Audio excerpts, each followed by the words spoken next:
ఎన్నికల్లో కలిసి పోటీ చేయబోతున్నాయి. ఇప్పటికే సీట్లకు సంబంధించి కూడా ఒక స్పష్టమైనటువంటి అవగాహన మూడు పార్టీల మధ్య కుదిరినట్టయితే తెలుస్తుంది. దీనికి సంబంధించి మూడు పార్టీల నుంచి ఒక స్పష్టమైనటువంటి ఉమ్మడి ప్రకటన ఇప్పటికే వచ్చింది. ప్రధానమంత్రి నరేంద్ర మోదీ నాయకత్వంలో మూడు పార్టీలు కూడా ఈ ఎన్నికలకు వెళ్ళబోతున్నాయంటూ కూడా వారు భారతీయ జనతా పార్టీ ప్రధాన కార్యాలయం నుంచి ఒక ఉమ్మడి ప్రకటన కూడా ఇప్పటికి వచ్చినటువంటి పరిస్థితి. మొత్తం ఈ పొత్తు పొడవడంలో మాత్రం జనసేన అధినేత పవన్ కళ్యాణ్ చొరవను ఎవరు కూడా కాదనలేనటువంటి పరిస్థితి. ఆయన తొలి నుంచి కూడా ఎట్టి పరిస్థితుల్లో నేను ప్రభుత్వ వ్యతిరేక ఓటు చేయలేనివ్వను, అలాగే భారతీయ జనతా పార్టీ కూడా మాతో కలిసి వస్తుంది, మేము తెలుగుదేశం పార్టీతో కూడా వెళ్తున్నాం అంటూ కూడా ప్రతిసారి నొక్కి కూడా చెప్పారు. అలాగే కొంత ఆలస్యం జరిగినప్పటికీ కూడా మూడు పార్టీలు కూడా ప్రస్తుతం కలిసి వెళ్తున్నటువంటి పరిస్థితి. ఏంటి మూడు పార్టీలు కలిసి వెళితే 2014 రిపీట్ కాబోతుందా? ఏ రకంగా ఉండబోతుంది? ఈ మూడు పార్టీలను వైఎస్ఆర్సీపీ ఏ రకంగా ఎదుర్కోబోతుంది? తదితర అంశాలకు సంబంధించి ఇవాళ డిబేట్లో మనం చర్చించుకోబోతున్నాం. నాతో పాటు డిబేట్లో పాల్పంచుకుంటున్నారు సుహాసిని ఆనంద్ గారు, భారతీయ జనతా పార్టీ నాయకులు, కీర్తన గారు మరికాసేపట్లో జాయిన్ అవుతారు, జనసేన నాయకులు, అలాగే కృష్ణాంజనేయులు గారు రాజకీయ విశ్లేషకులు, అలాగే అక్షర సత్యం రాజకీయ విశ్లేషకులు, ఆయన కూడా మనకి ఫోన్ లైన్ ద్వారా అందుబాటులోకి వస్తారు. అందరికీ నమస్కారం. ముందుగా కీర్తన గారు నమస్తే. నమస్తే సార్. కీర్తన గారు, ఏంటి ఫుల్ జోష్లో ఉన్నట్టున్నారు? మీతో పాటు మీరు ఫస్ట్ నుంచి మీ పార్టీ అధినేత ఆశించినట్టే భారతీయ జనతా పార్టీ కూడా మీతో పాటు కలిసి వచ్చింది. ఈరోజు మొత్తం క్లియర్ అయిపోయింది, ఉమ్మడి ప్రకటన కూడా విడుదలైపోయింది. ఏమంటారు? పూర్తి క్రెడిట్ అనేది మీ పార్టీ అధినేత తీసుకుంటున్నారుగా. ముందుగా మీకు అలాగే ప్రైమ్ వీక్షకులకు నమస్కారం సార్. ప్యానెల్ పెద్దలకు కూడా. నిజంగా ఈ రోజు ఒక నిస్వార్థమైన నాయకుడు వెనుక పయనిస్తున్నందుకు సంతోషపడుతున్నాను సార్. ఎందుకంటే ఈ పొత్తులని కలపడం కోసం పవన్ కళ్యాణ్ గారు ఎన్ని త్యాగాలు చేస్తున్నారో, ఎన్ని మాటలు పడుతున్నారో, ఈ కుట్ల రాజకీయాల మధ్య ఎన్ని అవమానాలు పడుతున్నారో ప్రతి ఒక్కరు గమనిస్తున్నారు సార్. నిన్న కూడా నేను టీడీపీ వాళ్ళతో మాట్లాడుతుంటే వాళ్ళు చెప్తున్నారు, పవన్ కళ్యాణ్ గారు ఎటువంటి స్వార్థం లేకుండా ఈ పొత్తుని కుదురుస్తున్నాడమ్మా అని సాక్షాత్ చంద్రబాబు నాయుడు గారు అంటున్నారంట. అంటే అటువంటి నిస్వార్థమైన నాయకుడు ఆయన ప్రజాక్షేత్రంలోకి వచ్చిన ప్రజల కోసమే ప్రతిసారి నిరూపిస్తూ స్వార్థపూరితమైన రాజకీయాలు చేయకుండా ఈ పొత్తును కుదిరిచారు సార్. నిజంగా జనసేన పార్టీ అధికార ప్రతినిధి పవన్ కళ్యాణ్ గారు శిరస్సు వచ్చి నమస్కరించుకుంటున్నాను అటువంటి నాయకుడు వెనుక పయనిస్తున్నందుకు. అలాగే సుహాసిని కూడా కలిసి పయనించబోతున్నాం, పొత్తులో భాగంగా ముందుకెళ్తున్నాం, ఎన్ని ఒడిదొడుకులో తట్టుకొని ప్రయాణిస్తామని మాటిస్తూ వైసీపీ విముక్త ఆంధ్రప్రదేశ్ ని ఏర్పాటు చేసి జగన్మోహన్ రెడ్డి గారిని ఇంటికి పరిమితం చేసి ఆయన చేసిన స్కామ్స్ అన్ని బయట పెట్టి ప్రజలకు మంచి చేయబోతున్నాడు సార్. మాకు ఆ నమ్మకం కుదిరింది ఈ రోజు. ఓకే సుహాసిని ఆనంద్ గారు, మీరేమంటారు ఈ పొత్తు పొడవడం గురించి? మీ ఆడియో మ్యూట్ లో ఉంది, ఒకసారి చెక్ చేయరా? యా, ప్యానెల్ లో ఉన్న పెద్దలకి నమస్తే. యా అండి, ఫైనలీ ఒక అలయన్స్ లో లైక్ మైండెడ్ గా ఉన్న పార్టీస్ గా ఈసారి బరిలోకి దిగబోతున్నాము. అంటే ఒకటి 2019 నుంచి కూడా ఏ పార్టీకి ఆ పార్టీ సంస్థాగతంగా బలపడుతూ పోరాటాలు చేస్తూ ప్రజల్లోకి రీచ్ అవుతున్నాయి. కానీ ఎటువంటి చిన్న ఛాన్స్ కూడా తీసుకోకూడదు. ఇక్కడ ఉన్న కొంత విధ్వంసకర పరిపాలనతో మహిళల పట్ల జరుగుతున్న విషయాలన్నీ మనం చూస్తూ ఉన్నాము. అన్ని రకాల కూడా కొత్తగా ఏర్పడిన ఆంధ్రప్రదేశ్ ఇంకా అభివృద్ధి పదంలో దూసుకుపోవాల్సిన ఆంధ్రప్రదేశ్ కుంటుపడిపోతోంది అన్న ఒక భావనతో ఖచ్చితంగా ఒకటి మేజర్ స్టెప్ తీసుకుంటే ఇక్కడ కొత్త వాతావరణం వస్తుంది. డెఫినెట్లీ ఒక పవర్ఫుల్ అలయన్స్ అనేది ఏర్పడాలి అన్న ఒక ఉద్దేశంలో మూడు పార్టీస్, అంటే ఆల్రెడీ భారతీయ జనతా పార్టీ జనసేన పొత్తులో ఉన్న మాట వాస్తవం. మొదటి నుంచి కూడా మేము అదే మాట మాట్లాడుతూ ఉన్నాం. బట్ పవన్ కళ్యాణ్ గారు నిజంగా చాలా శ్రమించి, వారి శ్రమ ఫలించి, అంటే ఒకటి మంచి సంకల్పంతో ఏదైనా చేస్తే అది ఫలిస్తుంది అంటారు. ఆ విధంగా అందులో ఇంకొకటి, ఇవాళ మా జాతీయ అధ్యక్షులు నడ్డా గారు కూడా ఒక విషయం చెప్పారు. 1996 నుంచి ఎన్డీఏలో కూటమిలో భాగంగా టీడీపీ ఉన్నది అని. 2019-18లో కూడా వాళ్ళంతటి వాళ్లే వెళ్ళారు. మళ్ళీ వాళ్ళు బాగుంది రావాలి అనుకున్నారు, వచ్చారు. దీనికి తగిన కారణం లేకపోలేదు. ఆంధ్రప్రదేశ్ ప్రజల కోసం భారతీయ జనతా పార్టీ పట్ల ఒక ఉన్న విశ్వసనీయతని కూడా అది మనం కలుపుకోవాలి. కారణాలు ఏంటి అనేది మనం డీప్ గా కూడా డిస్కస్ చేద్దాం. ఆనంద్ గారు, ఇక కృష్ణాంజన్ గారు నమస్తే.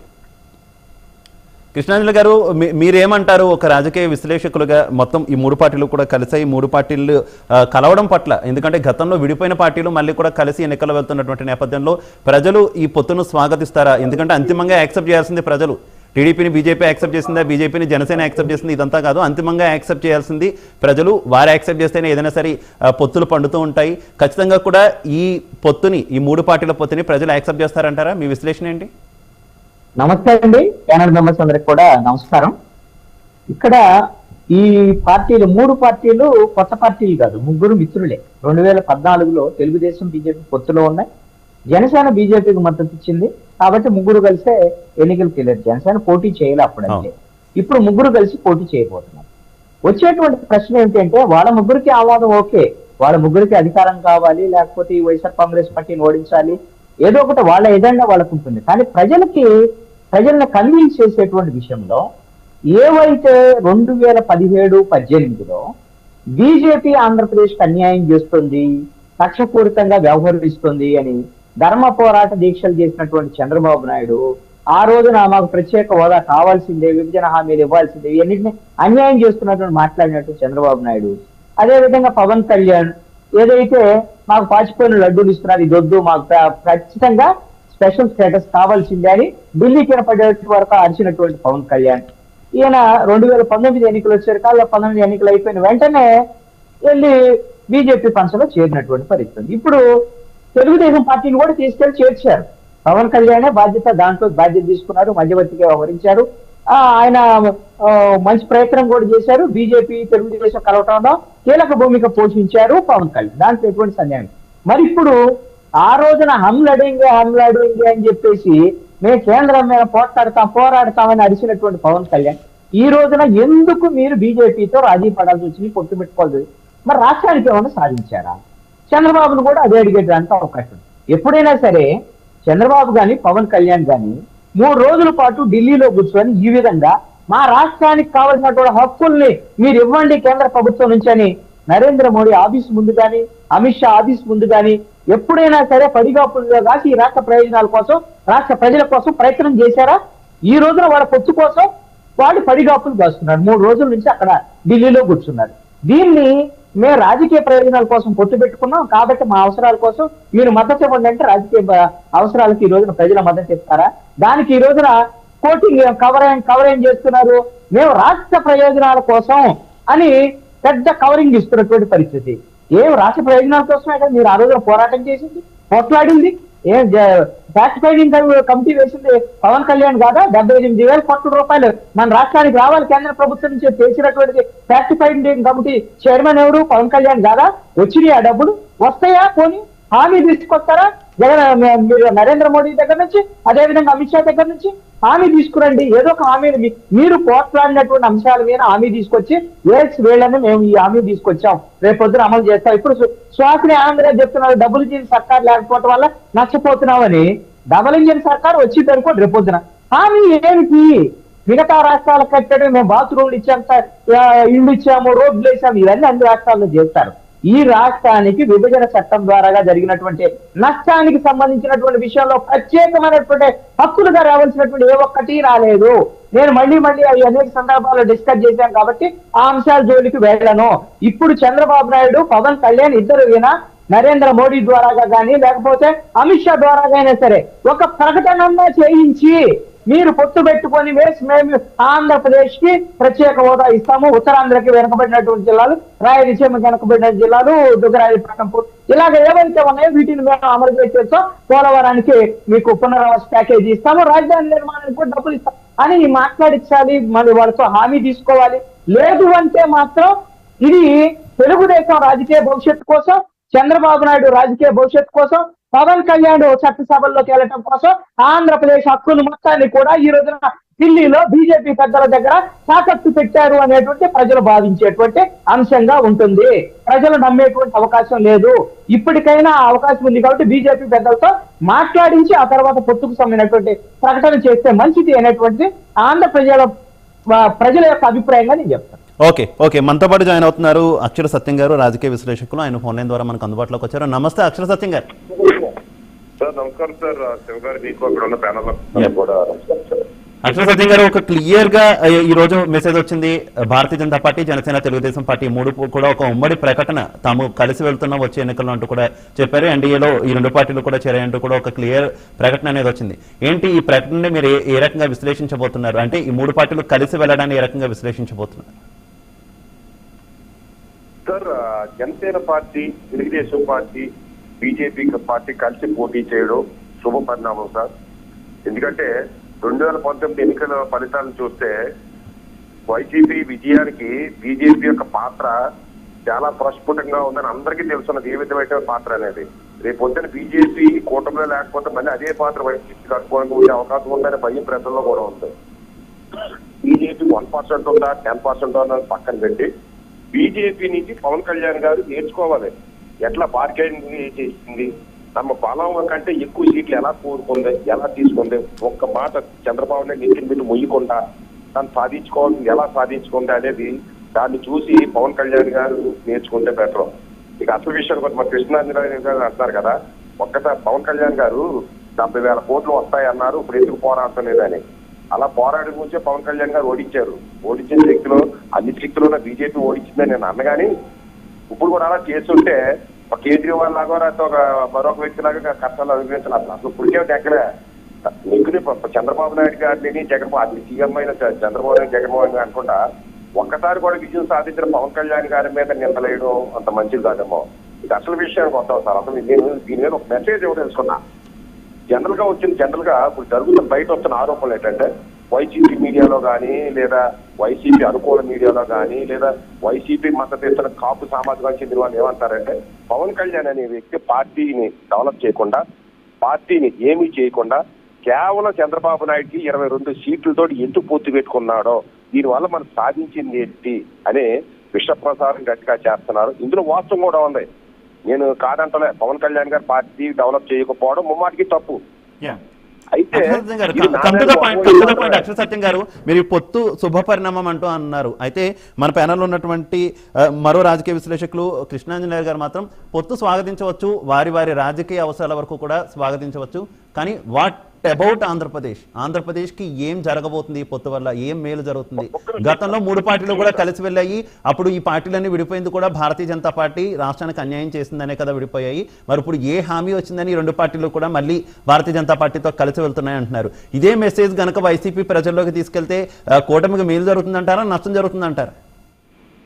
సార్, ఒక్క పాయింట్ చెప్పేసి దీనికి వస్తాను సార్. నేను నాణ్యానికి రెండో వైపు అన్నాను కదా, ఈ పొత్తు వల్ల చంద్రబాబు నాయుడు ఎక్కడ బాగుపడిపోతున్నాడో, లేదా బీజేపీ ఎక్కడ బాగుపడిపోతుందో, 1% ఉన్న వాళ్ళకి 15 చేతి 6 ఎంపీ సీట్లని కాకుండా జన సైనికులు కానీ, జనసేన మద్దతుదారులు కానీ మనం ఏ విధంగా బెనిఫిట్ పొందుతున్నామని ఆలోచించి ఆ వచ్చిన 24 సీట్లో 30 సీట్లో 20 సీట్లో దాన్ని గెలిపించుకోవడానికి ప్రయత్నించండి.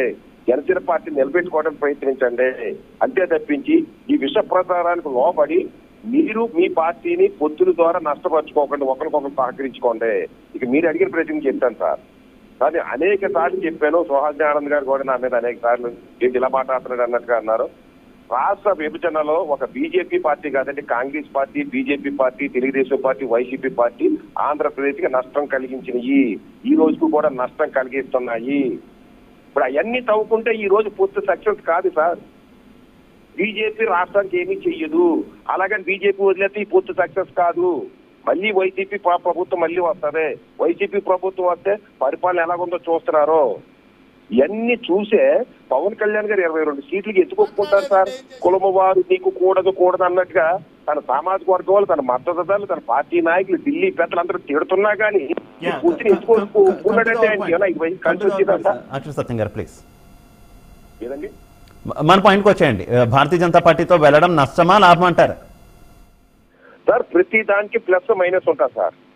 ఇప్పుడు ఓట్లుగా చూస్తే కొంతమంది అంటుంటారు ఏది ముస్లింస్ ఎగ్నెస్ట్ అయిపోతారని. మరి ముస్లింస్ లేకుండా భారతీయ జనతా పార్టీ దేశం అంతా నిక్కుకొస్తుంది కదా సార్. దేశాన్ని ఏకఛత్రాధిపత్యం కింద నిక్కుకొస్తుందిగా, మరి ముస్లింలు ఎందుకు ఎగ్నెస్ట్ అయితే అక్కడ ఓడిపోవాలిగా. అదంతా ట్రాష్ సార్, నిజంగా ఓడిపోతుంది. వైసీపీ 5 సంవత్సరాల నుంచి జనసేన మన మోడీ గారికి, మన అమిత్ షా గారికి ఒక 100 సార్లు తప్పుంటది, ఒక 100 విగ్రహాలు ఇచ్చి ఉంటది, ఒక 2-3 లారీలు తిరుపతిలోకి ఇచ్చి ఉంటది. మరి భారతీయ జనతా పార్టీ ముస్లింలకు అనుకు వ్యతిరేకం అయిపోతారు, మరి ఎందుకు ఇస్తున్నారు? వాళ్ళకి అనుకూలంగా ఉన్నప్పుడు బీజేపీతో ఐక్యతగా ఉండాలా, వాళ్ళకి అనుకూలంగా లేకపోతే జనసేనలో కలిసిపోతే తెలుగుదేశంలో కలిసిపోతే రాష్ట్రానికి నష్టం వచ్చేసిందా సార్? ఒక కామన్ ఎజెండా తీసుకుని పొత్తులు పెట్టుకోలేదు సార్. కొన్ని లాభాలు ఉంటాయి. అలాగైతే చంద్రబాబు నాయుడుతో పొత్తు పెట్టుకోవడం పెద్ద తప్పు అంటారు. అవన్నీ తవ్వుకుని కూర్చుంటే వైసీపీని గెలిపించాలి. ఓకే ఓకే సుహాస్ ఆనంద్ గారు ఏమంటారు? కృష్ణాంజలి గారు మాట్లాడింది మీరు చూసారు, అట్లానే ఇప్పుడు మన అక్షర సత్యం గారు మాట్లాడింది కూడా చూసారు. ప్రధానంగా మీ మూడు పార్టీలు పొత్తు అంటే కామన్గా ఎవరైనా సరే క్వశ్చన్ చేసేది ఒకటే, గతంలో భారతీయ జనతా పార్టీ నుంచి ఎందుకు విడిపోయారు, ఇప్పుడు ఎందుకు కలుస్తున్నారు? అప్పుడు ఇవ్వను అన్నవి ఇప్పుడు ఏమైనా భారతీయ జనతా పార్టీ ఇచ్చిందా? అసలు తెలుగుదేశం పార్టీ కానీ లేదంటే జనసేన కానీ భారతీయ జనతా పార్టీని ఏమడిగాయి, మీరు దేనికి అంగీకరించారు, దేనికి అంగీకరించలేదు అంటే ఏం చెప్తారు? ఇక్కడ ఒకటి క్లియర్ గా ఒకటి మాట్లాడాలి. అక్షర సత్యం గారు ఎప్పుడు కూడా వినిపిస్తారు కానీ కనిపించరు. ఆయన ఒకసారి చూడాలి, ఎందుకంటే ఎప్పుడు మీ ప్యానెల్లో ఆయన ఫోన్ లైన్ లోనే వస్తారు. సరే, ఇక్కడ ఏంటంటే కాంగ్రెస్ చేసిన అన్యాయానికి, కాంగ్రెస్ చేసిన డ్యామేజ్ ని కవర్ చేసుకోవడానికి ఆంధ్రప్రదేశ్ కి తెలంగాణకి సమయం సరిపోవట్లేదు. మీకు ఒకటి కనుక అబ్జర్వ్ చేస్తే మొదట్లో 2,500 కోట్లు వెంటనే మీ పరిధిలో ఉంది, క్యాపిటల్ మీరు సెలెక్ట్ చేసుకోండి వెంటనే వస్తాం అనగానే చాలా షార్ట్ టైంలో 2014లో రాష్ట్రం ఫామ్ అయిన తర్వాత 2015 అక్టోబర్ విజయదశమి నాడు వచ్చిన వెంటనే టక్క హుటాహుటిన ఆ రోజు మోదీ గారు ప్రసంగంలో కూడా చెప్పారు, చాలా షార్ట్ టైంలో మీరు ఐడెంటిఫై చేశారు. వెంటనే 2,500 కోట్లు పంపించడమే కాదు, 3,500 కోట్ల హడ్కో లోన్స్, అది కాకుండా 30,000 నుంచి 40,000 కోట్ల దాకా వరల్డ్ బ్యాంక్ నుంచి లోన్స్ కి కూడా పూర్తిగా లైజనింగ్ కేంద్ర ప్రభుత్వం చేస్తూ స్పెషల్ పర్పస్ వెహికల్ ఇలా చేయండి అలా చేయండి. ఎందుకంటే 2014లో మన దేశ పరిస్థితి చూస్తే అందరూ హడిలిపోతారు. అదొక పేద దేశంగానే ఉంచేసిన ఘనత కదా కాంగ్రెస్ కి. అందువల్ల ఈ రోజు మొత్తం ప్రపంచం అంతా కూడా చూస్తుంది అంటే మన దేశం ఎంపే చూస్తోంది. మనది ఇప్పుడు అగ్ర రాజ్యాలతో పోటీ పడుతూ ముందుకెళ్తున్నాం అంటే అది కేవలం మోదీ గారి ప్రభుత్వం, భారతీయ జనతా పార్టీ వల్లనే. అక్కడికి ఆ పాయింట్. రెండోది, విభజన హామీలు ఏంటండి అంటే హోదా నథింగ్. అసలు మొత్తం అంతా మీకు 16,000 కోట్లు పెడితే హోదా ఎలా ఎడం చేస్తే ఇచ్చేసేది అనుకుంటున్నారా? పైగా హోదా వల్ల ఏదీ రాదు అని మేధావులందరూ చెప్పారు. ఇప్పుడు చంద్రబాబు నాయుడు గారు కూడా ఒక మాట అన్నారు అంటే అదేదో వాళ్ళ మాట వీళ్ళ మాట విని అనలేదండి. ఆయన కూడా ఒక విజనరీ లీడర్ అన్న పేరుంది కదా. వారు నార్త్ ఈస్టర్న్ స్టేట్స్ యొక్క దుర్భర పరిస్థితి ఒక 25 ఏళ్లగా హోదా వల్ల అనుభవిస్తున్నది చూసి దానికన్నా బెటర్ గా ఉండాలి ఆంధ్రప్రదేశ్ అని హుటాహుటిన ఇక్కడ త్వరితగతిన బాగుపడాలని అసలు ప్యాకేజ్ పెడితే నిజంగా ఎక్కువ కోట్లు ఇవ్వాల్సి వస్తుంది. అది ఒక రకంగా నష్టమే. కానీ ఆంధ్రప్రదేశ్ కోసం ఎక్స్క్లూజివ్ గా మన్రేగా ఫండ్స్ 55,000 కోట్లు ఏంటి, రీసెంట్ గా 5 సంవత్సరాల్లో జల్ జీవన్ మిషన్ కింద 8,000 కోట్లు, స్మార్ట్ సిటీ ఫండ్స్, ఇంటర్నేషనల్ ఇప్పుడు నీతి ఆయోగ్ లో రీసెంట్ గా 4 స్టేట్స్ లో నేను అన్నది Varanasi, Surat, Mumbai and Vizag one of the pilot projects కింద వైజాగ్ ని సెలెక్ట్ చేయడం. 1 కాదు 2 కాదు అన్న అన్ని లక్షల కోట్లలో ఇక్కడ ఇక్కడే కృష్ణాంజలి గారు ఒక పాయింట్ రైజ్ చేశారు. భారతదేశంలో ఉన్నటువంటి అన్ని రాష్ట్రాలకు ఇచ్చినట్టు ఆంధ్రప్రదేశ్ కి ఇచ్చారు, కానీ విభజించడం వల్ల ఎంతో అన్యాయం జరిగినటువంటి ఆంధ్రప్రదేశ్ కి ప్రత్యేకంగా కేంద్రంలో ఉన్నటువంటి ఎన్డీఏ ప్రభుత్వం ఏమీ చేయలేదు. విభజన చేసి కాంగ్రెస్ పార్టీ ఎంత అన్యాయం చేసిందో విభజన తర్వాత భారతీయ జనతా పార్టీ అంతే అన్యాయం చేసింది అంటున్నారు. కాదండి, ఉత్తరప్రదేశ్ తెలుసు కదా, మన ఆంధ్రప్రదేశ్ నుంచి 2 ఇంతలు ఎక్కువ. మరి ఉత్తరప్రదేశ్ లో కేవలం 15 లక్షల ఇళ్లే కేటాయించి ఆంధ్రప్రదేశ్ దానిలో 3వ వంతు లేదు 23 లక్షలు కేటాయించింది ఏంటి? మరి అందరికీ సమానంగా ఇవ్వాలి కదా. అంటే అన్ని రాష్ట్రాలు ఒకలా ఉన్నాయా? అన్ని రాష్ట్రాల్లో జనాభా ఒక రకంగా ఉందా? నిజంగా ఆంధ్రప్రదేశ్ లో నిడివి ఇక్కడున్న జోగ్రఫికల్ కండిషన్స్ ని బట్టి ఇక్కడున్న విడ్త్ అండ్ హైట్ ఇక్కడున్న పాపులేషన్ సరిపెట్టుకుని మరి మామూలుగా అక్కడలాగే ఇక్కడ కూడా ఒక 10 లక్షల ఇళ్లు కేటాయించచ్చు కదా. ఎందుకు 23 లక్షల ఇళ్లు కేటాయించింది? అండ్ ఇంకొక ముఖ్యమైన పాయింట్ అండి, ఇందాక మాట్లాడింది అని చెప్తున్నా, భారతీయ జనతా పార్టీ అన్యాయం చేసిందా అంటే భారతీయ జనతా పార్టీ అన్యాయం చేసింది. కానీ భారతీయ జనతా పార్టీ మెడలు వంచి మేము వస్తే కనుక మేము తీసుకొస్తాం ప్రత్యేక హోదా అని వాదించి హామీలు ఇచ్చిన వైసీపీ కావాలి. లాజిక్ చూసారా? ఇదే కుహనా మేధావితనం అంటే భారతీయ జనతా పార్టీకి వేరు, ఇక్కడ మాత్రం రాంగ్ ప్రామిసెస్ చేసిన వైసీపీకి వేసేస్తారు. అంటే ఏం మాట్లాడుతున్నారు? అంటే ప్రజలంత పిచ్చోళ్ళు అనుకుంటున్నారా? I will take all logics. ఈ రోజు నిజంగా కూడా భారతీయ జనతా పార్టీ కావాలి అని అటు తెలుగుదేశము జనసేన కూడా కోరుకోవడంలో చాలా అర్థం ఉంది. భారతీయ జనతా పార్టీ రాష్ట్రం పట్ల ఎటువంటి చిత్తశుద్ధితో ఉందో ఖచ్చితంగా మనం ఇంకొంచెం వాళ్ళు అర్థం చేసుకున్నారు కాబట్టి మళ్ళీ కూటమిలోకి వచ్చి పూర్తి స్థాయిలో ఆంధ్రప్రదేశ్ ని బాగు చేద్దాం, అభివృద్ధి పదంలో ముందుకు తీసుకెళ్దామని కంకణబద్ధులై ఈ రోజు ముగ్గురం కలిపి ముందుకు వెళ్తున్నామండి. చాలా మంచి రీజనింగ్ ఉంది అంతే తప్ప వీళ్ళు పైగా ఇంకోటి విభజన హామీ ఇంకోటి ఏంటి చెప్పండి. అసలు స్టీల్ ప్లాంట్ విషయానికి వస్తే అసలు ఈ ఎక్స్ప్రెషన్ ఆఫ్ ఇంట్రెస్టే లేదు. విభజన చట్టంలో విజయవాడ విశాఖపట్నానికి మెట్రో కూడా ఉంది. కానీ ఇదే భారతీయ జనతా పార్టీ ఎన్నికలకు ముందు కర్ణాటక రాష్ట్రంలో బెంగళూరు మెట్రోకి ఎన్ని నిధులు ఇచ్చింది, ఆంధ్రప్రదేశ్ లో ఈ 2 మెట్రోలు ఏ స్థాయిలో ఉన్నాయి? ఎస్, మీకు ఇంకో విషయం చెప్తా, మంచి పాయింట్ తీశారు. అసలు మెట్రో ప్రతిపాదన రాష్ట్ర ప్రభుత్వం చేయలేదు. ఆ విషయం తెలుసా? మా పార్టీ ప్రతినిధి లేదండి, తెలుగుదేశం పార్టీ భారతీయ జనతా పార్టీ ప్రభుత్వం ఉన్నప్పుడే మెట్రోకి సంబంధించి ప్రతిపాదనలు జరిగాయి. ఢిల్లీ మెట్రోకి సంబంధించినటువంటి అక్కడ ఉన్నటువంటి చైర్మన్ ఇక్కడ కూడా నియమించినటువంటి సిచువేషన్ ఉంది డిపిఆర్ కి సంబంధించి. క్లియర్ ఎగ్జాంపుల్ ఇస్తానండి. ఐ డోంట్ నో మీ పేరు. ఒకటి రేవంత్ రెడ్డి గారండి. రేవంత్ రెడ్డి గారు ఏమి ఏ పార్టీ? జాతీయ పార్టీ కాంగ్రెస్ పార్టీ చాలా దూరం. వాళ్ళు ప్రతిదానికి మాటకి ఎడ్డమంటే తెడ్డం. అటువంటి రేవంత్ రెడ్డి గారే మోడీ గారి గురించి ఏమన్నారు? వెళ్ళి మాట్లాడినప్పుడు మేము కావాల్సినవి మేము తెచ్చుకోగలము, వెళ్ళి మాట్లాడితే ప్రత్యేకంగా వెంటనే శాంక్షన్ చేశారు మోడీ గారు. మరి మాకు అలయన్స్ కాదు, మాకు ప్రత్యర్థి పార్టీ. రేవంత్ గారు has given his statement directly in the media. ఏమని? మీరు నాకు దగ్గర ప్రపోజల్సే రావట్లేదు, మీకు మీరే మాట్లాడుకుంటున్నారు, మీరే రాజకీయ లబ్ధి కోసం దుష్ప్రచారం చేసేసుకుంటున్నారు, కానీ మా వరకు వస్తే ఎస్ నా దగ్గర ప్రతిపాదన రాలేదు, మీరు ప్రతిపాదన పంపించండి నేను చేస్తానని చెప్పారు. వెంటనే శాంక్షన్ చేశారా లేదా? అంటే అటు మమతా అయినా సరే వెస్ట్ బెంగాల్లో, ఇటు తెలంగాణలో రేవంత్ రెడ్డి కాంగ్రెస్ అయినా సరే, వీళ్ళు వాళ్ళు అని కాదండి, అలయన్స్ లో ఉన్న అలయన్స్ లో లేకపోయినా ఒకసారి ప్రభుత్వం కేంద్రంలో ఫామ్ చేసిన తర్వాత అన్ని రాష్ట్రాలకి చక్కగా అభివృద్ధి కోసం వాళ్ళ దగ్గర నుంచి ప్రపోజల్ వచ్చిన వెంటనే ఇదే పాయింట్ లాక్ చేద్దాం. కీర్తన గారు మీరేమంటారు? అసలు ఏ ఉద్దేశంతో భారతీయ జనతా పార్టీతో తెలుగుదేశం పార్టీ కావచ్చు, జనసేన పార్టీ కావచ్చు, ఈ 2 కూడా ముందుకెళ్తున్నాయి వచ్చే ఎన్నికల్లో? ఏమొస్తుంది అనుకుంటున్నారు? ఒకవేళ మీరు గనక ప్రభుత్వాన్ని స్థాపిస్తే భారతీయ జనతా పార్టీ నుంచి ప్రత్యేకంగా ఆంధ్రప్రదేశ్కి ఏం ఒరుగుతుంది అనుకుంటున్నారు? మీకు తెలిసిన విషయమే, గత ఎలక్షన్ అయిపోయిన తర్వాత మేము పొత్తుల్లో కుదుర్చుకున్నాం. జనవరి నుంచి అనుకుంటా పొత్తుల్లో ఉన్నాం. అప్పటి నుంచి మేము రాష్ట్ర ప్రయోజనాల కోసమే కదా వెళ్తున్నాం.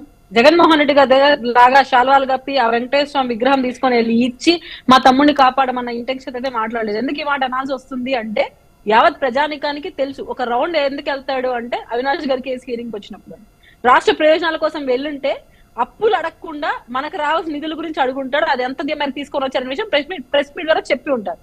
ఈ రోజు జగన్మోహన్ రెడ్డి గారు అట్టర్ ఫెయిల్యూర్ అవ్వడం వల్లనే ఈ కూటమి కూడా ఏర్పాటు అవ్వాల్సిన ఆవశ్యకత వచ్చింది. ఎందుకంటే ప్రజలు కోరుకున్న కూటమి కాబట్టి వాళ్ళే గట్టి తీర్పిస్తారు. చైతన్యంతో ముందుకొచ్చి మీరు మా నమ్మకం మీరే జగన్ అని ప్రజల్లోకి వస్తుంటే ఆపుతున్నారు, వాళ్ళని ప్రశ్నిస్తున్నారు. జగన్మోహన్ రెడ్డి గారు పరదాలకి పరిమితం చేశారు.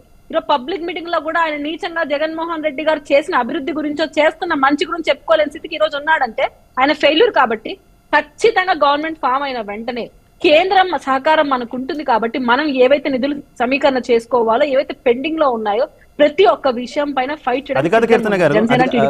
సుహాసిని గారు ఇప్పుడే చెప్పారు, మేము రాష్ట్రంలో మా మిత్రపక్షం ఉన్నా వ్యతిరేక పక్షం ఉన్నా. రేవంత్ రెడ్డిని ఉదాహరణ కింద కూడా చెప్పారు. అలాగే ఈ ఆంధ్రప్రదేశ్లో జగన్ ప్రభుత్వాన్ని కూడా ఉదాహరణగా చెప్పారు. తాము ప్రతి రాష్ట్రానికి కూడా సమానంగా ఇస్తున్నాము, అందరినీ కూడా సమన్యాయంగా చూస్తుంది నరేంద్ర మోదీ సర్కార్ అంటూ కూడా చెప్తున్నారు. ఏంటి మరి సమన్యాయంగా చూసినప్పుడు మీరు పొత్తుకే ఎందుకు వెళ్ళాలి? విడిగా వెళ్ళినా కూడా ఆంధ్రప్రదేశ్ రాష్ట్ర ప్రయోజనాలు నెరవేరుతాయి కదా.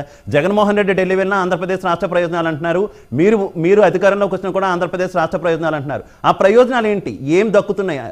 పెడుతున్నటువంటి లిస్టులో ఉన్నటువంటి ప్రయోజనాలు ఆంధ్రప్రదేశ్కి భారతీయ జనతా పార్టీ ఇస్తుందా? 100% అందరూ యాక్సెప్ట్ చేయాల్సిన విషయాలు. ఎందుకంటే కేంద్రం సైడ్ నుంచి తప్పులు అయితే ఎక్కడ ఎవరు చూపించట్లేదు. గతంలో మీరే మీ పార్టీ అధినేత 2 పాచిపోయిన అడ్లు ఇచ్చారు అంటూ విమర్శించారు. గతంలో మీ మిత్రపక్షమే పెద్ద పెద్ద సభలు పెట్టి మరీ విమర్శించినటువంటి పరిస్థితి. ఆ హామీలు ఏమైనా ఆంధ్రప్రదేశ్ రాష్ట్రానికి రాబోతున్నాయా? ఆంధ్రప్రదేశ్ రాష్ట్రానికి ప్రధాన నగరాలకి మెట్రో ఏమైనా రాబోతుందా? ఆంధ్రప్రదేశ్ రాష్ట్రానికి సంబంధించి పోర్టుల విషయంలో ఏమైనా న్యాయం జరగబోతుందా? ఇప్పటికీ ప్రస్తుత ముఖ్యమంత్రి అయితే 2 సార్లు కడప స్టీల్ ప్లాంట్ కి శంకుస్థాపన చేసినటువంటి పరిస్థితి. గతంలో 2 ముఖ్యమంత్రులు కూడా శంకుస్థాపన చేసినటువంటి పరిస్థితి. ఏంటి ఆ స్టీల్ ప్లాంట్కి ఏమైనా మోక్షం లభించబోతుందా? ఇతర ప్రాజెక్టులు ఏమైనా రాబోతున్నాయా? రాజధాని ఏది అనేటటువంటి ఒక స్పష్టత, ఒక సగటు ఆంధ్రుడికి వచ్చేటటువంటి పరిస్థితి ఏమైనా ఉందా? ఏం జరగబోతుంది అసలు ఆంధ్రప్రదేశ్కి? రియల్లీ ఐఎమ్ గెటింగ్ షాక్ అండి. శివ గారు మీరు హర్ట్ అవ్వకండి. మీ జర్నలిస్టులు కావచ్చు, మా అనలిస్టులు కావచ్చు, జనసేన పార్టీని పట పట పట పట పట ఏం చేయబోతారు ఇంకా మేము ఎలక్షన్ కి పోకముందు ఇన్ని questions మమ్మల్ని ప్రశ్నించే వాళ్ళని ప్రశ్నిస్తూనే ఉంటారా? సంవత్సరంగా let me complete. Please continue. అవినీతి అక్రమ పరిపాలన చేస్తున్న అవినీతి పరుణ్ణి మాత్రం నిదర్శనంగా నిలబెట్టే క్వశ్చన్ అడగారు ఎందుకు సార్? లేదండి, లేదు కీర్తన గారు, మనకి ఈ రోజు వైసీపీ నుంచి ప్రతినిధి రాలేదు, లేదంటే డెఫినెట్ గా వారిని కూడా ఏ ప్రశ్నలు అడిగేటోళ్ళం. Please continue. నా బాధ అంటే నేను హక్ చేయట్లేదు. నా బాధ ఏంటంటే ఇన్ని సార్లు ఢిల్లీకి వెళ్ళినప్పుడు ఒక్కసారి ఇవన్నీ అడగమని చెప్పచ్చు కదా. సొంత కడప జిల్లా కదా, 4 సార్లు శంకుస్థాపన జరిగి ఎందుకయ్యా పూర్తి చేయలేదు, ఎందుకు కంప్లీట్ చేయలేకపోతున్నావు, ఆ అన్నమయ్య ప్రాజెక్ట్ ఎందుకయ్యా ఇంతవరకు ఇబ్బంది పడుతున్నా, వాళ్ళకి నివాస ఇల్లు కట్టించలేకపోతుంది, ఇదే క్వశ్చన్ వాళ్ళు అడగచ్చు కదా. మేము అధికారం ఫామ్ చేయలేదు, పొత్తుల్లో కన్ఫామ్ అయ్యింది అన్నాం అంతే. ఇంకా పొత్తులో ముందుకు పోలా, ఎలక్షన్ చేయలేదు, గెలిచి మేము ముందుకు వచ్చి ప్రమాణ స్వీకారం చేసిన రోజు మీరు అడిగితే ఏమేం చేయబోతున్నారు పవన్ కళ్యాణ్ గారు అంటే మేము చెప్తాం ఆ రోజు. నేను సుహాసిని అక్కతో పూర్తిగా ఏకీభవిస్తాను. ఎందుకంటే కేంద్రం నుంచి రావాల్సిన ఫండ్స్ కరెక్ట్ గా వస్తున్నాయి. వచ్చిన వాటిని డైవర్ట్ చేసి ఏం చేస్తున్న విషయం జగన్మోహన్ రెడ్డి గారు చెప్పాలి. ఇంకేమైనా పెండింగ్ లో ఉన్నా దాని గురించి ఖచ్చితంగా కృషి చేసి సాధించుకునే అన్ని ప్రయత్నాలు పవన్ కళ్యాణ్ గారు, సిబిఎన్ గారు చేస్తారు. ఆ హామీ అయితే ప్రజల పక్షాన్ని మేము ఇవ్వడానికి సిద్ధంగా ఉన్నాం. ఇంకోటి ఏంటంటే జగన్మోహన్ రెడ్డి గారి కార్యవర్గాన్ని భూస్థాపితం చేయడం ఒకటే మెయిన్ అజెండాగా ఈ పొత్తు ఫామ్. ఎందుకంటే ప్రజల్లో ఉన్న ఆవేదనని, ప్రజలు పడుతున్న ఇబ్బందుల్ని, ఎస్పెషలీ మహిళల కోసమే. ఇప్పుడు పవన్ కళ్యాణ్ గారు జస్ట్ ఒక ఫ్యూ మినిట్స్ ముందు ట్వీట్ చేశారు, 30,000 మహిళల కేసులు మిస్సింగ్ అయితే కూడా పట్టించుకొస్తుంది. ఓకే కృష్ణాంజలి గారు ఒక్క నిమిషం. కృష్ణాంజలి గారు దయచేసి నా ప్రశ్న వినండి. ప్రధానంగా జనసేన అలాగే తెలుగుదేశం పార్టీ ఈ రెండు కూడా మేము స్వాగతిస్తున్నాం, భారతీయ జనతా పార్టీతో వెళ్తే మాకు రావాల్సినటువంటి ఫండ్స్ వస్తాయని ఇప్పుడు అంటున్నారు. గతంలో వారు ఏమన్నారు అనేది ఇందాక నేను ప్రస్తావించాను. అలాగే జగన్ విపక్షంలో ఉన్నప్పుడు ఏమి ఇవ్వట్లేదన్నారు, అధికారంలోకి వచ్చిన తర్వాత ఇస్తుంది అని చెప్పి సైలెంట్ అయిపోయినటువంటి పరిస్థితి. అసలు భారతీయ జనతా పార్టీ ఆంధ్రప్రదేశ్కి నిధులు ఇస్తుందా, ఇవ్వట్లేదా, ప్రాజెక్టులు ఇస్తుందా, ఇవ్వట్లేదా? ఎందుకు ఈ రాజకీయ పార్టీలు మాట్లాడే మాటల్లో ఏ మాటని ప్రజలు తీసుకోవాలి? ఈ డిబేట్ లో ఉన్నటువంటి బీజేపీ అధికార ప్రతినిధి సుహాసిని ఆనంద్ గారు చాలా స్పష్టంగా తన వాదనని తనే ఖండించుకున్నటువంటి విధంగా కాంట్రాడిక్టరీ స్టేట్మెంట్స్ ఇచ్చారు. అదేమిటి అని అంటే, మమ్మల్ని అందరిని అడుగుతున్నారు, మా పార్టీలందరినీ, మీరు వైఎస్ఆర్ కాంగ్రెస్ పార్టీని ఎందుకు అడగరు? వైఎస్ఆర్ కాంగ్రెస్ పార్టీ మెడలు వంచి తీసుకొస్తా అన్నది బీజేపీ అని. ఎవరే మెడలు వంచి? బీజేపీ మెడలు వంచే కదా. వాళ్ళు ఏం తీసుకురాలేదు కదా, అంటే మీరేమి ఇవ్వలేదు కదా. అంటే మీరిద్దరు మిత్రులుగా ఉన్నారు, ఇద్దరు కలిసి మీరు మోసం చేశారు. ఇప్పుడు పాత మిత్రులు మళ్ళీ కలుపుకుంటున్నారు, మళ్ళీ మోసం చేయడానికి సిద్ధమవుతున్నారు. అంటే బీజేపీ ఆంధ్రప్రదేశ్ రాజకీయాల మొత్తాన్ని కూడా శాసించేటువంటి విధంగా వీళ్ళకు ఉండేటువంటి ఏవైతే లోపాలు ఉన్నాయో, వీళ్ళకు ఉండేటువంటి బలహీనతలు ఉన్నాయో, వీళ్ళకు ఉండేటువంటి భయాలు ఉన్నాయో, వాటన్నిటిని కూడా అడ్డం పెట్టుకొని ఈ రోజున బీజేపీ తన రాజకీయ పబ్బం గడుపుకోవడానికి ఆంధ్రప్రదేశ్ కు అన్యాయం చేస్తుంది. అన్ని పార్టీలని, తెలుగుదేశము, బీజేపీ, జనసేన 2014 మరి 19 వరకు ఏమీ చేయలేదు.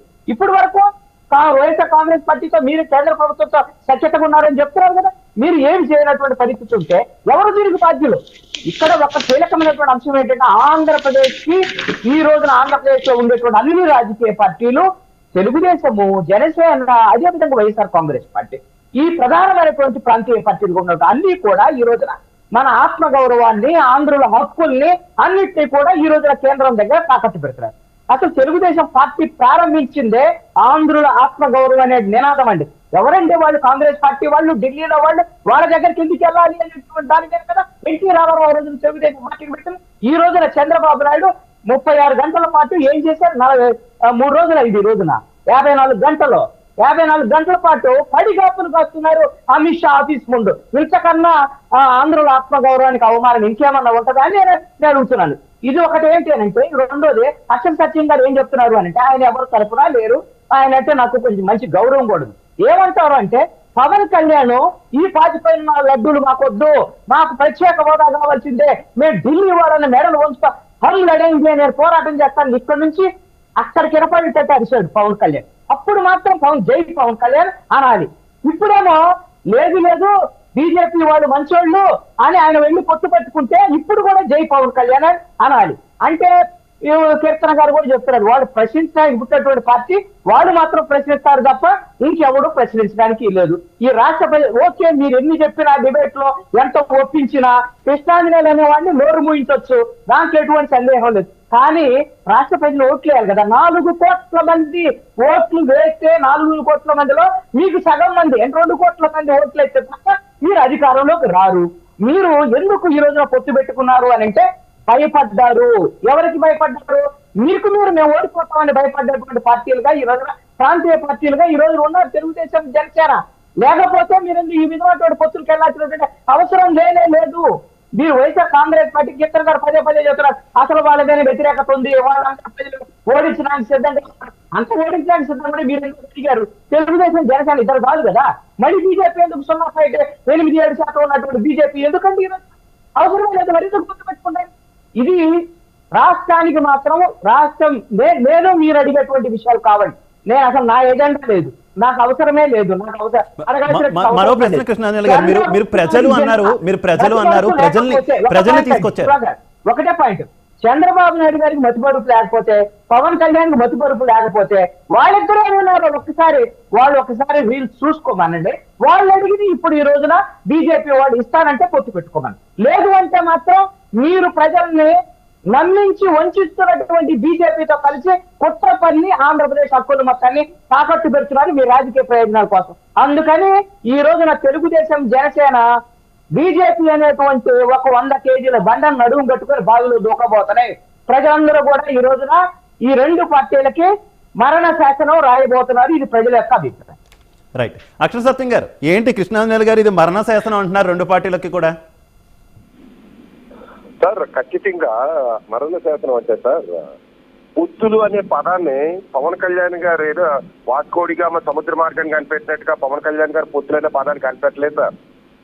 ఎప్పటి నుంచో అది యూపీఏ కానీ, ఎన్డీఏ కానీ, ఇండియా కూటమి కానీ, కూటములన్నీ కూడా ఎందుకు ఏర్పడ్డాయంటే ఒక బలమైన పార్టీ అధికారంలో ఉన్నప్పుడు దాన్ని ఓడించడం కోసం బీజేపీ అధికారంలో ఉంటే యూపీఏ ఏర్పడ్డది, కాంగ్రెస్ అధికారంలో ఉంటే ఎన్డీఏ ఏర్పడ్డది.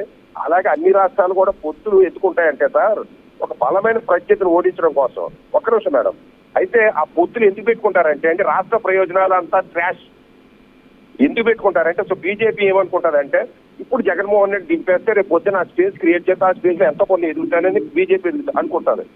పవన్ కళ్యాణ్ గారు కూడా ఏమనుకుంటారంటే ఇదిగో జగన్మోహన్ రెడ్డి అనేవాడిని ఓడించేస్తే రేపు పొద్దున చంద్రబాబు నాయుడు బెదిరించానని నేను పార్టీని డెవలప్ చేసుకుంటానని పవన్ కళ్యాణ్ మాట్లాడుకుంటారు. చంద్రబాబు నాయుడు ఏమనుకుంటారంటే మీరు ఇప్పుడు జగన్మోహన్ రెడ్డి ఓడించేస్తే బీజేపీని పవన్ కళ్యాణ్ కాళ్ళ కింద తొక్కేసి నేను ఎదిగేస్తానని అనుకుంటారు. సహజం అది, అందులో తప్పేమిలే. అయితే ఇప్పుడు పవన్ కళ్యాణ్ ఏమీ చేయలేదు అంటారు కదా. ఇప్పుడు బీజేపీ నాకు తెలుసుండి మేడం కరెక్ట్ చేస్తారు, 78, 80లో అనుకుంటా భారతీయ జనతా పార్టీగా స్టార్ట్ అయింది, మారింది. అప్పటి నుంచి బీజేపీ యొక్క ఎజెండా ఏంటంటే రామ జన్మభూమి, ఆర్టికల్ 370, కామన్ సివిల్ కోడ్ అవన్నీ. అది మన లాల్ కృష్ణ అద్వానీ గారు, మురళీ మనోహర్ జ్యోతి గారు వీళ్ళందరూ కూడా ఆ రథయాత్ర చేసి 1990 ఆ ప్రాంతంలోనే. అయితే వాళ్ళ రాముడు గుడి కట్టింది 2024లో, అంటే గాలికి వదిలేశారు ఏంటి? ఆ బీజేపీ వాళ్ళు చెప్పేవారు మాకు సంపూర్ణ మెజార్టీ వచ్చేటప్పుడు వచ్చినప్పుడు ఖచ్చితంగా మా ఎజెండా పక్కన నేను నెరవేర్తప్పుడు పక్కన పెడతాం. అలాగే పవన్ కళ్యాణ్ గారు కూడా తను గెలిచినప్పుడు తన సంపూర్ణ మెజార్టీ వచ్చినప్పుడు బీజేపీని నిలబెడతాడో, చంద్రబాబు నిలబెడతాడో లేదో, జగన్మోహన్ నిలబెడతాడో చూస్తారు. ఎవరికైనా ఒక ఎజెండా ఉంటుంది సార్, ఆ ఎజెండా చేయలేరు, పొత్తుల్లో చేయలేరు. అతను గెలవాలి, పార్టీని నిలదొక్కుకోవాలి. అతనికి కూడా 150 సీట్లు వస్తే ఖచ్చితంగా బీజేపీ ముక్కుకొని తీసుకొస్తాడు, ఎందుకంటే అతనికి ఒక కేసులు లేవు కాబట్టి. అయితే ఆ కేసు కొట్టాడా లేదా అనేది వేరే విషయం.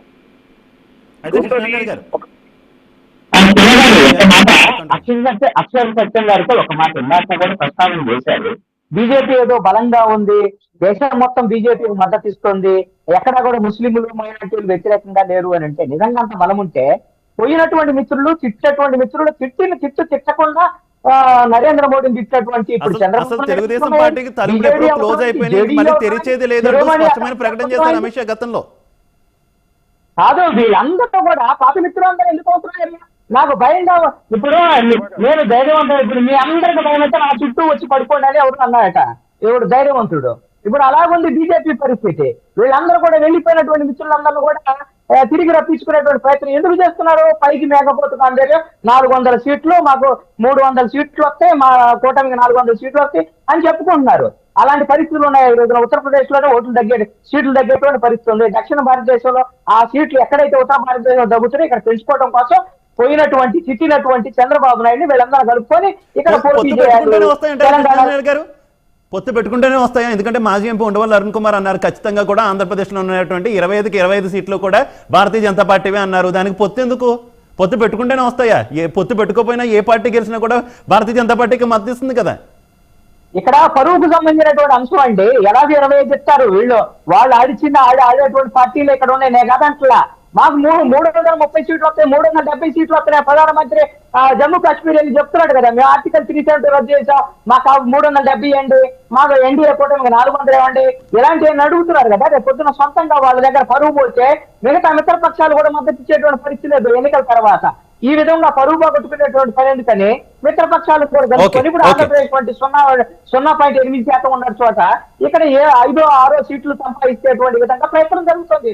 ఇదంతా కూడా ఉత్తర భారతదేశంలో తగ్గినటువంటి సీట్లను పెంచుకోవడం కోసం దక్షిణ భారతదేశంలో శతవిధాల ఈ రోజున పాత మిత్రులను కలుపుకునేటువంటి ప్రయత్నం జరుగుతుంది బీజేపీ.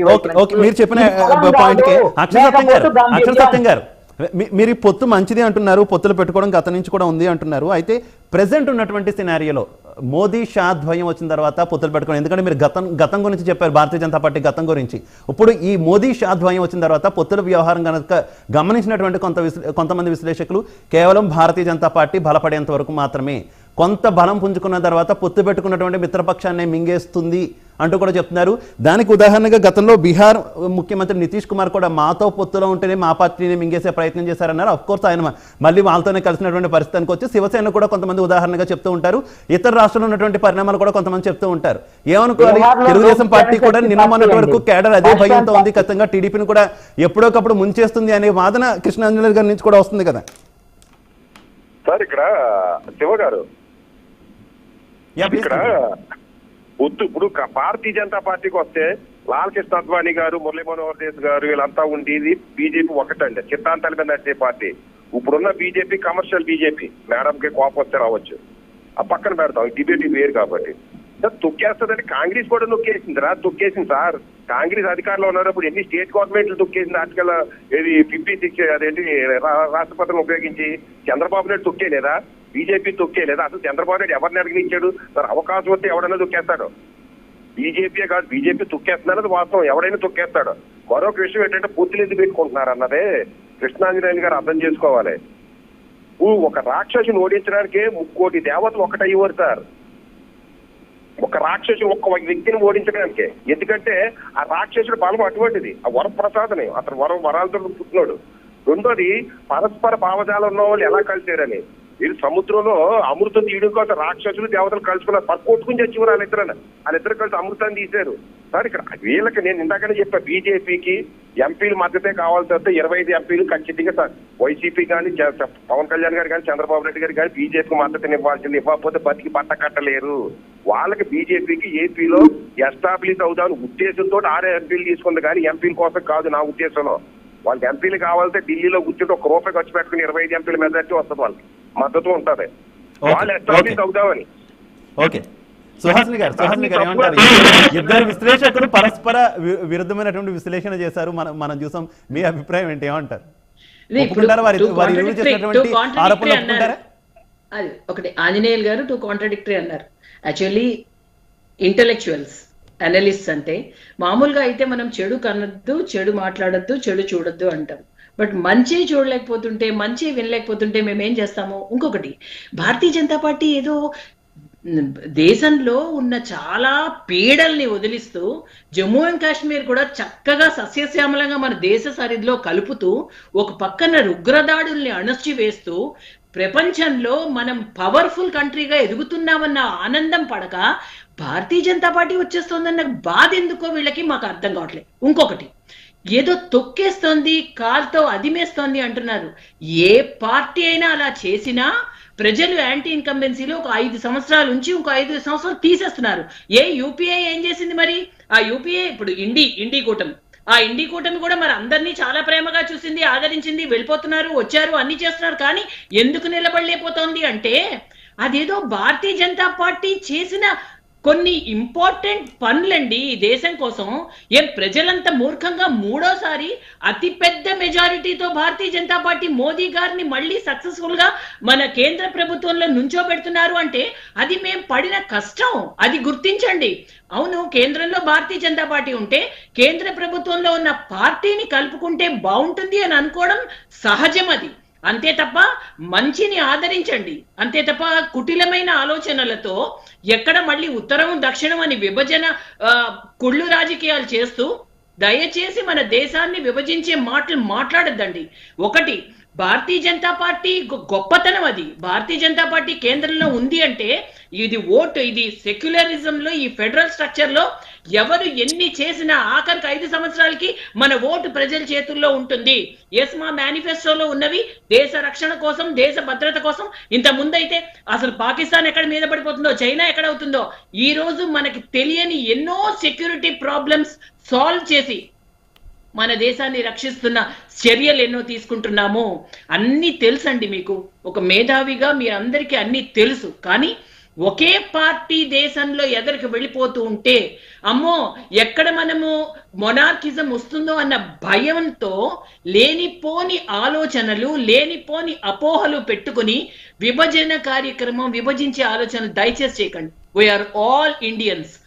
సో ఏ పార్టీ వచ్చినా రక్షిస్తోందా అయితే సుహాసిని గారు, మీరు ప్రస్తావించారు కాబట్టి నేను కూడా అంటున్నా, మీరు ప్రస్తావించారు కాబట్టి నేను అడుగుతున్నా, ఉత్తర దక్షిణ భారతదేశం అంటూ కూడా ప్రస్తావించారు, నార్త్ ఇండియా సౌత్ ఇండియా అంటూ కూడా ప్రస్తావించారు కాబట్టి నేను అడుగుతున్నా, ఏంటి ఒకవేళ నియోజకవర్గాల పునర్విభజన జరిగితే సౌత్ ఇండియాకి అన్యాయం జరగబోతుంది? గతంలో జరిగినటువంటి జనాభా లెక్కల ప్రకారమే ఆ ప్రాతిపదికన తీసుకుంటే డెఫినెట్గా కూడా జనాభాని కంట్రోల్ చేసినటువంటి దక్షిణ భారతదేశం మంచి ఏదైతే అంటే భారతదేశం తీసుకున్నటువంటి ఒక పాలసీని ఫాలో అయినటువంటి దక్షిణ భారతదేశ రాష్ట్రాలన్నీ కూడా నష్టపోతున్నాయి. అందుకు అనుగుణంగా భారతీయ జనతా పార్టీ ఒక అన్యాయం చేయబోతుంది అనేటటువంటి చర్చ నడుస్తుంది. ఏంటి నిజమా? ఎందుకు దానికి చాలా మంచి టాపిక్స్ వస్తున్నాయి. రియల్లీ టైం అయితే సరిపోదు మనకి. ఒకటండి, 2014 నుంచి ఒక్కొక్కటి ప్రక్షాళన చేసుకుంటూ వస్తున్న తరుణంలో మధ్యలో ఈ కరోనా మహమ్మారి 2-3 సంవత్సరాలు తినేసింది. అయినా నిలదొక్కుని అందరూ అన్నారు ఫస్ట్ ఎఫెక్ట్ అయ్యేది ఇండియానే అని. నిజంగా చెప్తున్నానండి, ఈ రోజు వరం ఈ దేశంలో మోదీ గారు రావడం, భారతీయ జనతా పార్టీ రావడం, అన్నిటినీ నిలదొక్కుని ముందుకు వెళ్తున్న పరిస్థితిలో ఎప్పుడైతే ఈ దక్షిణ ఇప్పుడు చెప్పారు కదా, డీలిమిటేషన్ తర్వాత మళ్ళీ ఎక్కడో తక్కువైపోతాయి, మళ్ళీ ఈ ఓట్ల శాతం అది ఇది అని, ఈ అపోహ వస్తోందని భయపడ్డారు నిజంగా కూడా మోడీ గారు కూడా. ఎందుకంటే మనం దేశం మొత్తం అటు కశ్మీర్ నుంచి కన్యాకుమారి వరకు నా కుటుంబమే అని అనుకునే మోదీ గారు వెంటనే సెంగోల్ పార్లమెంట్ లో సింబల్ ఏంటండి? ఈ దక్షిణం అనుకునే తమిళనాడు నుంచి కాదా Sengol? It's symbol of our parliament. ఈ రోజు ఏ విధంగా విభజన చేసి చూసాం, ఏ విధంగా దూరం పెట్టాం, ఎన్నిసార్లు వస్తున్నారు. ఈ రోజు వచ్చి లక్షద్వీప్ లో కూర్చునేసరికి ఒక టూరిజం స్పాట్ అయిందే. అసలు ఇంతకుముందు ఇలాంటి ఉపయోగించేవి మన దేశానికి రక్షించేది ఒక్కటి జరిగిందా? జరుగుతున్న మంచిని రిసీవ్ చేసుకునే మైండ్ సెట్ ఉండాలండి. ఈ రోజు జిఎస్టి వల్ల మనం చాలా స్మార్ట్ గా ఎదురుకెళ్ళిపోతున్నాము. యూపీఏలో మనం వరల్డ్ లో నెంబర్ 1, మిగిలిన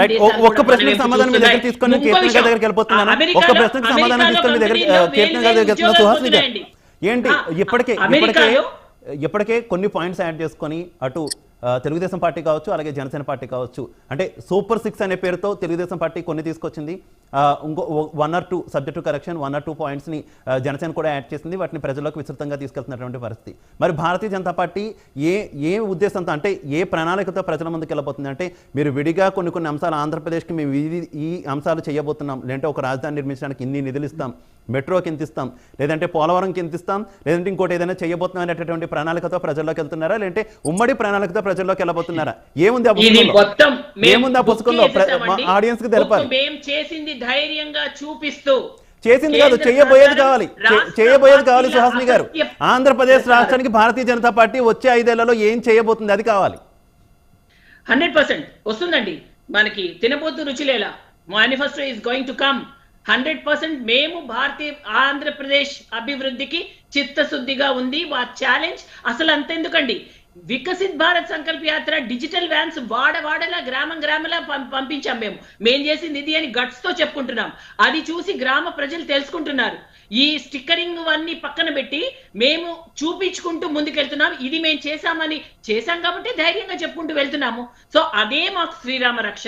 ఈసారి అదే ఎజెండాతో మేము చేసినవే చెప్తూ వెళ్తామండి. 100% మేము చేయబోయేవి కూడా రాష్ట్రంలో చెప్తాము. మేనిఫెస్టో రిలీజ్ అవుతోంది, డెఫినెట్లీ అన్ని కూడా టైం అప్. సో 100% ప్రజల కోసం మేము వాళ్ళ కోసం స్టాండ్ బై దాట్. ఏంటి ఉమ్మడి మేనిఫెస్టో ఏమైనా రెడీ చేయబోతున్నారా? ప్రజల్ని కన్విన్స్ చేయడం అనేది ఒక టార్గెట్గా మీకు కనిపిస్తుంది. ఎందుకంటే కొంతమంది చెప్తున్నటువంటి పరిస్థితి ప్రజలు యాక్సెప్ట్ చేస్తారనేటువంటి క్వశ్చన్ ఇప్పటికీ ఉన్నటువంటి నేపథ్యంలో ఏ రకంగా మీ పొత్తును కన్విన్స్ చేయబోతున్నారు? ఏ హామీలు భారతీయ జనతా పార్టీతో కలిపి ప్రజల ముందు పెట్టబోతున్నారు? శివ గారు, నేను ప్రజలనైతే మేము ఆల్రెడీ సర్దుమణికి ఇచ్చాం. ప్రజలకైతే కన్విన్స్ చేసేసానంటారు ఆల్రెడీ. కాబోతుంది, కన్విన్స్ చేసాం. ఇక్కడ ఈ పేటిఎం కార్యకర్తలు ఎవరైతే 5 రూపీస్ పేటిఎం కోసం పనిచేస్తున్నారో వాళ్ళనైతే కాంప్రమైజ్ చేయాల్సిన కాన్సెప్ట్ అయితే నాకు లేదు. ఎందుకంటే వాళ్ళ ముందర మేము రక్తం కోసుకొని మేము నిజం చూపిస్తున్నారా, కౌలు రైతులకు డబ్బులు ఇచ్చారా, సొంత పులివెందల సహాయం చేయలేదు రైతుల్ని అన్నా కూడా మాకు పడింది అక్క 5 రూపాయలు చాలు అనే రకాలోళ్ళు వాళ్ళకి మేము కాంప్రమైజ్ చేయం. ప్రజల పక్షాన్ని మేము ఉన్నాం. 17వ తేదీ మాది భారీ బహిరంగ సభ జరగబోతుంది. దాంట్లో ఆల్మోస్ట్ మీ డౌట్స్ అన్నిటి క్లారిటీ ఇవ్వబోతాం. కృష్ణాంజలి అన్నకు ఒక చిన్న ఇది అన్న, మీరు ఆల్రెడీ వ్యతిరేకత ఉన్నప్పుడు ఎందుకు కలిసి రావడం, సింగిల్ గా వెళ్ళొచ్చు కదా అంటే, దేవుళ్లే సంహరించడం కోసం ఆయుధాలు తీసుకొని వస్తున్నారు అంటే దేవుళ్ళ శక్తి లేదన్నా ఆయుధాలు తీసుకురావడము అంటే సంహరించేటప్పుడు కొన్ని విధానాలు ఉంటాయన్న.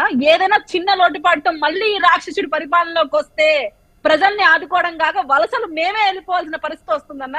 సో ఈ భయం ప్రతి ఒక్కరిలో ఉంది కాబట్టి దేవుడికే ఆయుధాలు తప్పలేదు. ఇంకా మేమంతా సామాన్య మనుషులు. ఇటువంటి పెద్ద అవినీతి సామ్రాజ్యం ఏర్పరిచిన జగన్మోహన్ రెడ్డిని కాలరాయాలంటే అందరికి కలిసి వచ్చే కాల రాస్తాం. తొలి సభ చిలకలూరుపేటలో పెడుతున్నారు. మార్చి 17వ తారీఖున ప్రధానమంత్రి నరేంద్ర మోదీ, జనసేన అధినేత పవన్ కళ్యాణ్, అలాగే టీడీపీ అధినేత చంద్రబాబు ముగ్గురు ఒకే వేదిక మీదకి చాలా సంవత్సరాల తర్వాత మళ్ళీ రాబోతున్నారు. ఏంటి ఈ సభ మీద ప్రధానమంత్రి ద్వారా ఆంధ్రప్రదేశ్ భవిష్యత్తు గురించి కొన్ని హామీలు ఏమైనా వినబోతున్నామా? ఎందుకంటే ఇప్పటికే టీడీపీ అధినేత చాలా ఇచ్చేశారు, జనసేన అధినేత చాలా చెప్పారు. ప్రధానమంత్రి నుంచి వినబోతున్నామా? ఖచ్చితంగా వినబోతున్నాము. ముగ్గురు కూడా రాష్ట్ర ప్రయోజనాల కోసం మాట్లాడబోతున్నారు. మేనిఫెస్టోని కొన్ని అంశాలు కూడా పొందుపరిచే అవకాశం ఉంటుందని కూడా మాకు సమాచారం ఉంది. ఆ విషయం ఏంటంటే ప్రధానమంత్రి చిలకలూరుపేట సభలోకి వచ్చి చంద్రబాబు నాయుడుతో, పవన్ కళ్యాణ్ తో ఇద్దరితో చేయి పట్టుకొని నిలబడితే చూడటానికి అద్భుతంగానే ఉంటది. కానీ నరేంద్ర మోడీ ఏమి హామీ ఇస్తాడు ఆంధ్రప్రదేశ్ అనేటువంటి చాలా వీళ్ళు సూపర్ 6 లేకపోతే మేనిఫెస్టోనా ఇవన్నీ ప్రజలు చూడరు.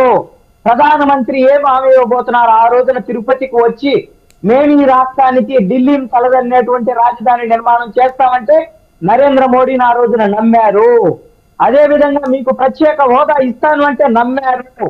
ఇప్పుడు ఎన్ని చెప్పినా సరే ఈ రెండు చెప్పకుండా, ఈ రెండింటికి సంబంధించినటువంటి హామీ ఇవ్వకుండా నరేంద్ర మోడీ వీళ్ళు ఎన్ని చెప్పినా సరే నమ్మేటువంటి అవకాశం లేదు.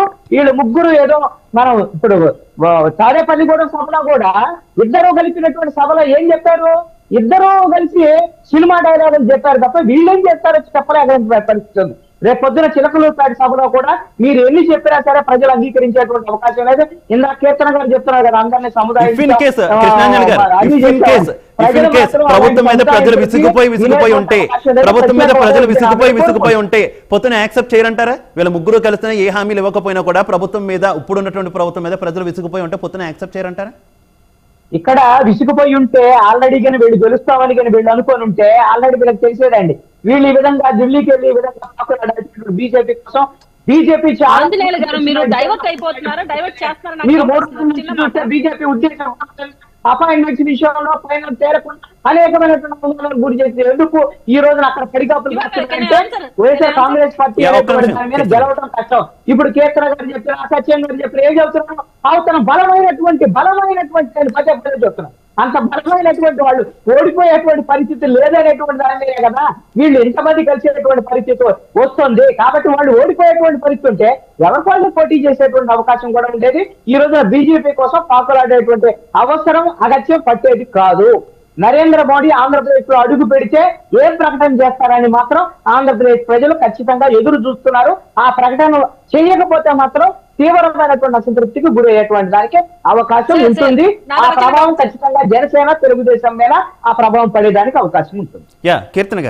శివ గారు, రాక్షసులు బలవంతులే, అంత మటుకు వాళ్ళకి ప్రజల మనన ఉందనా? జగన్మోహన్ రెడ్డి గారు ఇచ్చిన హామీలని ఏమని ఇంప్లిమెంట్ చేశారు? సిద్ధం సభలు ఏర్పాటు చేస్తున్నాడు. ఒకరికన్నా మైక్ ఇస్తే కదా అర్థమవుతుంది యువత ఏం మాట్లాడాలనుకుంటున్నారు, మహిళలు ఏం మాట్లాడాలనుకుంటే తెలుస్తుంది.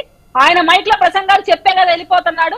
ఆయన ఏం చేశాడు ఇంతవరకు, ఏం చేయబోతున్నాడు జగన్మోహన్ రెడ్డి గారు చెప్తున్నారా? సిద్ధం సభకు వచ్చి ప్రతిపక్ష నేతలను తిట్టడం, ఆయన బటన్ నొక్కిన విధానాన్ని చెప్పుకోవడం. ఇప్పుడు జాబ్ క్యాలెండర్ ఏమైంది?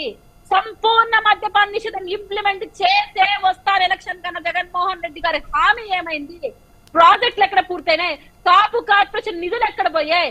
సంక్షేమ పథకాల పేరుతో నువ్వు చేస్తున్న మోసం ఒక వెంత అయితే 365 రోజులకు గాను 341 రోజులు అప్పుల కోసమే వెళ్తున్నాడు. కాగ్ నివేదిక ఏమైంది? ఈ రోజు పెట్టుబడులలో ఏపీ 14వ స్థానంలో ఉంది. 6,741 కోట్ల పెట్టుబడులు రాబట్టారు ఇంతవరకు. ఇటువంటి కంక్లూడ్ చేయాలి కీర్తన గారు, మనకు సమయం తక్కువ ఉంది, కంక్లూడ్ చేయండి. ఇటువంటి అంశాలపైనే ప్రభుత్వం మీద కాన్సన్ట్రేట్ చేయాలి. ప్రజలు చేస్తున్నారు కూడా. సంక్షేమ పథకాలు అందుతున్నాయన్న ఒక వంతులో నష్టపోతున్నది ఎంత? నష్టపోతున్న శాతం ఎంత? 10,000 సంవత్సరానికి మా జోబులోంచి 50 నుంచి లక్ష రూపాయలు తీసుకుంటున్నాడు. అది ఆలోచిస్తారు కదా సామాన్యుడు. చివరిగా కీర్తన గారు, గతంలో కూడా తెలుగుదేశం పార్టీ, భారతీయ జనతా పార్టీ, జనసేన ముందుకెళ్ళాయి. కాకపోతే జనసేన అప్పుడు కేవలం సపోర్టింగ్ రోల్ మాత్రమే పార్టీ చేసింది, ప్రభుత్వంలో భాగస్వామ్యం కాలేదు. ఇప్పుడు ప్రభుత్వంలో కూడా మీరు భాగస్వామ్యం అవుతున్నారు, మరింత బాధ్యత మీకు పెరుగుతుంది. ఇన్ కేస్ గవర్నమెంట్ కనుక ఫామ్ చేస్తే ఏంటి, ఏ రకమైనటువంటి భరోసా ప్రజలకు ఇవ్వాలనుకుంటున్నారు? Conclusion please. ఇన్ కేస్ అనే మాట లేదు, పక్కాగా ఫామ్ చేయబోతున్నాం. ఆ మాటలే మనం ఆఫ్టర్ ఎలక్షన్ కూడా మాట్లాడుకుందాం. సార్, మేము ఒకటే చెప్పబోతున్నాం, మేము చేయాల్సింది ఏంటో ప్రజలకు సంపూర్ణంగా చేస్తాం. అది కూడా అభివృద్ధితో. జగన్మోహన్ రెడ్డి గారి లాగా అప్పులకి అరువులు చేస్తా కాదు. పూర్తి మేనిఫెస్టో వచ్చిన రోజు మళ్ళీ ఇదే డిబేట్ నేను షేర్ చేసుకుంటాను. ఓకే, సుహాసిని గారు ప్లీజ్ కంక్లూడ్. ఇది మోదీ గారు స్టేట్మెంట్స్ ఏమిచ్చారో అందరూ కూడా చాలా వేచి చూస్తున్నారండి. స్టేట్మెంట్స్ లో తప్పులు వెతకడం కాదండి. స్టేట్మెంట్ ఎప్పుడు ఏమిస్తారు? మీరు ఏదైనా కట్టుకోండి, మా సహకారం ఉంటుందని. రాష్ట్రంలోనే రాజధాని కోసం, రాజకీయాల కోసం రాజకీయ దెబ్బలాట్లు, కొమ్ములాట్లు జరుగుతుంటే కేంద్రం మాత్రం ఏం చేస్తుందండి? అసలు చిత్తశుద్ధి రాష్ట్రంలో లేకపోతే కేంద్రం ఏం చేస్తుంది? మీరు నిజంగా ఇది మా రాజధాని, దీనికి మేము ఈ విధంగా ప్లాన్ చేస్తాం, దీనికి ఇది అంత చిత్తశుద్ధితో ఉండండి, ఎందుకు హెల్ప్ చేయదు? రాష్ట్రంలోనే కుతంత్రం ఉంటే కేంద్రం ఏం చేస్తుంది? సో స్టేట్మెంట్ ఏది ఇచ్చినా రాష్ట్రానికి కూడా చిత్తశుద్ధి ఉంటే 100% చేయూత కేంద్రం ఇస్తుంది. Thank you so much Suhasini Anand గారు, థ్యాంక్ యూ సో మచ్ కీర్తన గారు, థ్యాంక్ యూ సో మచ్ కృష్ణాంజన్ గారు, థ్యాంక్ యూ సో మచ్ అక్షర సత్యం గారు, అందరూ డిబేట్ లో పాల్పంచుకున్నందుకు. ఓవరాల్ గా చూసుకుంటే ఖచ్చితంగా కూడా రాబోయే ఎన్నికల్లో మేము గవర్నమెంట్ ఫామ్ చేస్తామంటూ కూడా భారతీయ జనతా పార్టీ, జనసేన సభ్యులు ప్యానల్ ఉన్నటువంటి వాళ్ళు స్పష్టం చేసినటువంటి పరిస్థితి. గవర్నమెంట్ ఫామ్ అయిన తర్వాత ఆంధ్రప్రదేశ్